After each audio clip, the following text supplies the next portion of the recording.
Welcome to day 5 of the 14-day Buddhist planner for the COVID-19 pandemic. I'm Alan Pito.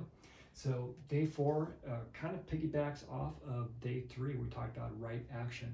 So speech, action as well too, right? We have to do some effort to kind of get that out. And speech, that's probably one of the strongest things we probably do. And it's not just speech verbally like I'm doing right now, but also what we type out on social media or in an email or a letter, whatever the case might be. We have to have right speech. Now you probably heard about the phrase, words that cut like a knife, right? And we really think about that. Your words can be like a big butcher's knife, or it can be like a little tiny knife. You do like a million little cuts, right? But they all have an impact. They all have karma, actions. So when we talk about right speech, especially during this time when everyone's really stressed out and just responding and reacting, are you using right speech? Are you doing wholesome speech, right? Skillful, mindful speech. 4 different ways you can do that. So part of right speech, words of truth, truthful words, nothing harmful, it's truthful. You're not lying. You're not trying to manipulate things like Mara might be doing. Words of compassion, like for that grocery store clerk, right? Are you saying, I know it must be like really tough for you, today, or to a family member or something else like that, which also ties into words of praise.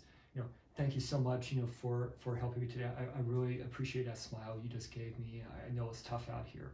Something like that can just, water those, very wholesome seeds inside that person. And their next interaction with somebody else could be even better, So you're basically doing wholesome karma in what you're doing with your speech.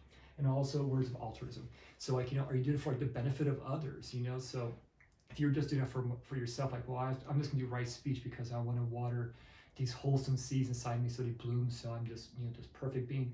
That's not it. The Buddha didn't do that. So when you're doing words of altruism, it's not for your benefit, it's for everyone's benefit. Are you doing it just so you're in the spotlight, or are you doing it because you want to help other people as well?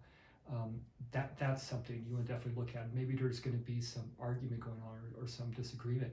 Is there a way you can very carefully defuse that situation?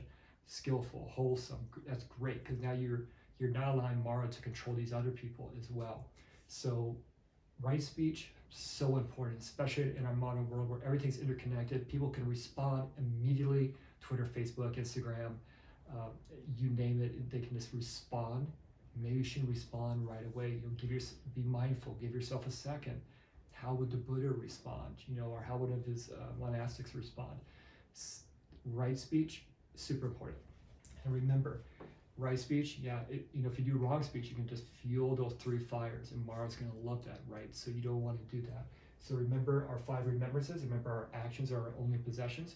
Speech is an action. You also want to do mindfulness today. And definitely be mindful of what's going on in the world, but when you're doing your meditation, one thing you may want to just kind of focus on as well is what were my interactions today? What was my speech? How can I change that in the future? Or what could be my response, or the way I can, I don't want to say handle it, but the way you can engage next time in a much better way. So right speech, hope we're doing it, especially when we're all kind of on the computers nowadays. People very much either quarantine or stay-at-home orders. People are using the computer, their phones, a lot more than normal, and that's how we're responding. So not so much face-to-face. We feel kind of maybe a little bit braver behind a machine. It's not the case. Your words can still cut like a knife. Thank you.